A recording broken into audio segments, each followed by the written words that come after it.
This is Abe Friedtanzer from Wars Radar, and I'm so thrilled to be speaking with Debora Cahn about The Diplomat. How are you, Deborah? I'm great, Abe. How are you?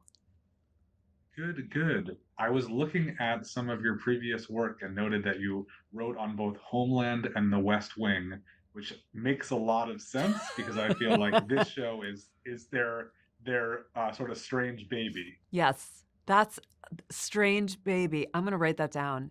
I absolutely wanted to make a Strange Baby of The West Wing and Homeland and like a little bit of Veep. It's great. I like that. What was the inspiration and how did this show sort of get off the ground originally? When I was working on Homeland, we had like this incredible parade of experts who would come in and talk to the writers, and this ambassador came in and talked about the work that she'd done, and she was like so down to earth and unassuming, and had just had mind-blowing experiences and faced the wildest array of circumstances in the course of her long career. And I just thought, like, this lady is a superhero in a pantsuit, and nobody knows the stories of people who do this. And it just seemed like an incredible untapped resource. You find many stories of married diplomats. Yeah, it's a thing.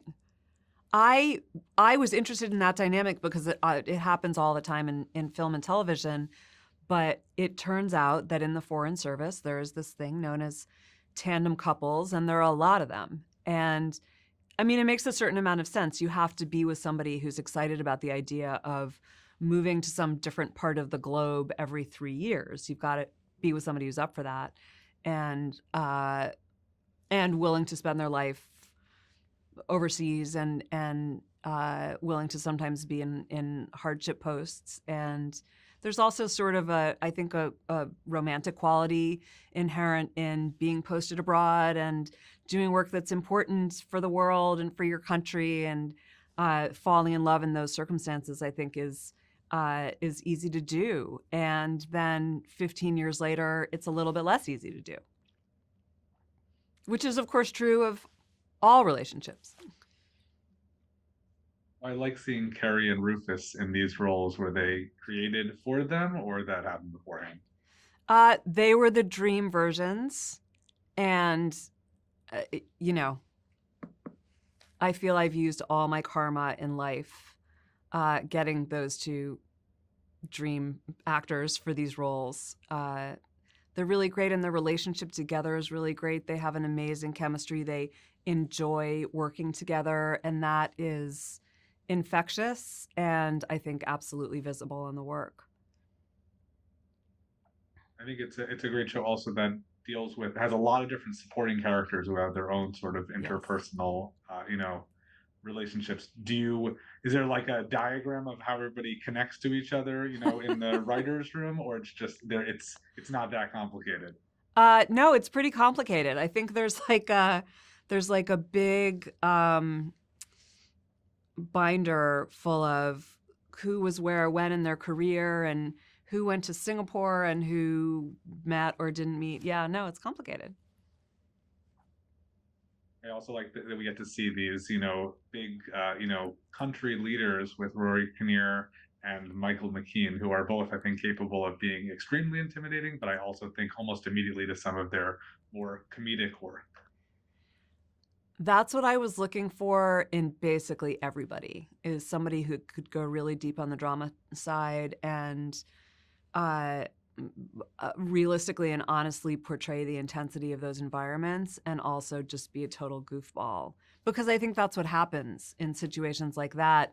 They're high stakes and they're high pressure, and you're not any less human in those circumstances. You're just, I think, even more so, kind of aware of what you're supposed to be doing and what you're supposed to look like, and this gap that is between what it's supposed to be and what it is.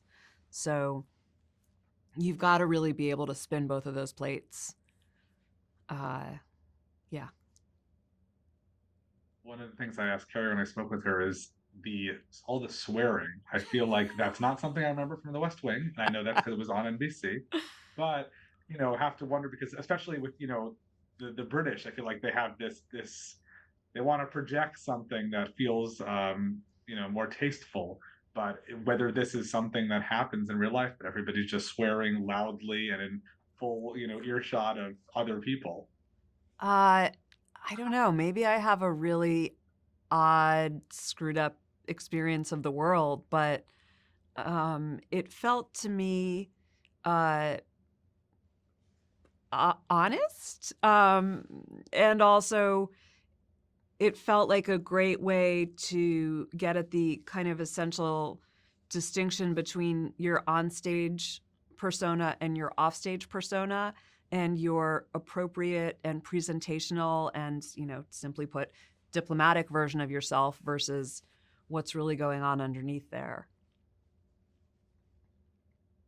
Also in political shows like this, there's sometimes a tendency to move away from real, countries, so as not to stir up any Yeah. unnecessary drama Yeah. and just invent enemies and everything else. But that's obviously not what's happening here. Was that a conscious decision to remain within a version of reality? Uh, I didn't want to make up a country because I think it tends to feel kind of goofy. And I didn't want to stick all that close to reality, but I did want to kind of portray a kind of an accurate reflection of what does it mean to be in the foreign policy world. And what it means changed dramatically 18 months ago, after, a generation of the war on terror and people who were Middle East specialists uh, suddenly pivoting to kind of Cold War postures and Europe. And it just seemed crazy to not reference that dynamic and in some way reflect it. So I didn't want to go straight at it, but I didn't want to pretend like it wasn't there. Like, I don't know how I would. I Was tried there and anything or it didn't work. was there any content that felt like it was off limits, anything you wanted to make sure that you didn't touch, didn't want to, poke the bear in any way? um, I want to deal with like what the true dynamics are for the people who are in these roles. And so, the major power players in the world are who they are. But for me, it's also important to always be looking at every character who we interact with from a different country with as much humanity as we portray our own characters. So, uh, hopefully it's clear that, like, when we're dealing with somebody who we think is a threat from Iran, it turns out to be a guy who's kind of having an administrative struggle with a coworker. And when we are dealing with somebody who's kind of presenting the hardline Russian opinion, in fact, they're just trying to be cooperative in a way that will be unintelligible in front of the camera, but will be useful in terms of international cooperation behind the camera. So that's what I don't. I kind of don't believe in villains. I think that we're all a little bit the villain and a little bit the hero, and so I want to find as many ways as possible to represent people from other countries that are just like, like they either had a good morning with their wife and their children, or they didn't. They either managed to get breakfast or they didn't, and their blood sugar is really low. And is that going to influence the fate of the world? Those are the dynamics that I'm looking for. I like that. And so this show is on Netflix, which means all the episodes will be available at once. Yes. Is that the recommended way to watch this show? No, no. Please do not watch more than 2 at a time.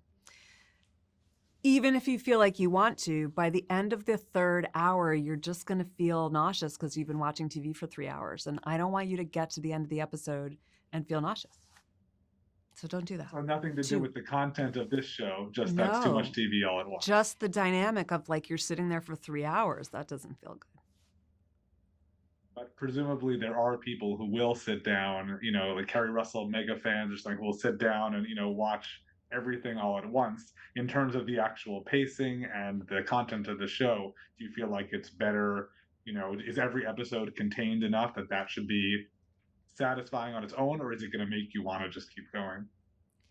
I mean, hopefully it makes you want to keep going. I feel like even if we were dropping them once a week, I would still want to create that dynamic. I've never watched 8 of them in a row, so I wish I knew the answer to how is that going to feel. But I think we want to just sort of thread the needle of making it satisfying in terms of an ongoing experience if you're going to watch it like a movie, but also, reasonably bite-sized.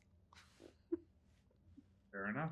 Well, I hope everybody enjoys it no matter how many episodes they watch at once, but not more than 2 because you don't want to feel nauseous. No.